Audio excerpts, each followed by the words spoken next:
malalaman mo na nandoon ka na.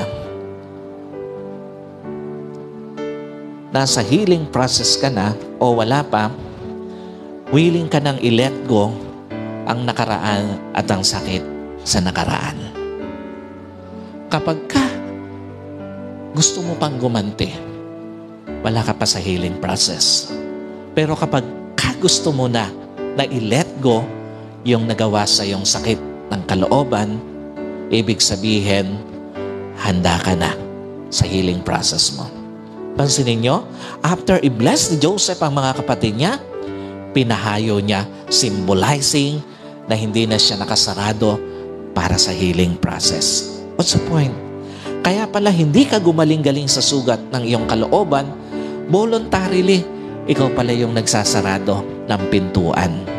Kaya pala paulit-ulit ka lang na nagkakatampuhan kayo ng iyong kapatid, marami kayong hindi na i-let go sa nakaraan. At kaya pala, yung maliliit na bagay, nagiging malaking issue patuloy sa inyong magkapatid, marami kayong hindi binibitawan sa nakaraan. And finally, family has no expiration. Hindi lang po ang pagkakasundo, hindi lang pagaling ang walang expiration, maging ang pamilya ay wala ring expiration. Doon po sa Genesis 50 verse 8, ang sabi doon, kasama rin ni Jose ang kanyang mga kapatid at ang buong sambahayan ng kanyang ama. Ang naiwan lamang sa kanila sa Goshen ay ang maliliit na bata, mga kawan ng tupa, kambing at baka. Totoo ba hanggang sa huli, pamilya pa rin ang uuwian mo? At the end of the day, yung pamilya na inayawan mo, siya pa rin kukup-kup sa iyo sa huli. At the end of the day, yung pamilya na nakasamaan mo ng loob, siya pa rin magpapalubag ng loob mo. At the end of the day, yung pamilya na iniwan mo, nakasamaan mo ng loob, yung pa rin yung pamilya na babalikan mo dahil ang pamilya, mananatiling pamilya. Lalo na ang kapatid. Ang pamilya,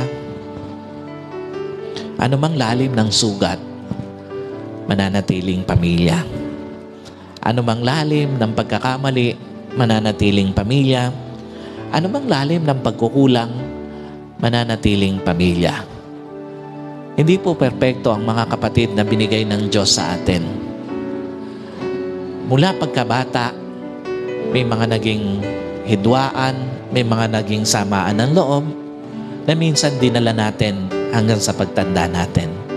Pero tandaan niyo po, gaya ng tinuturo sa atin ng Panginoon, wala namang expiration ang pagkakasundo.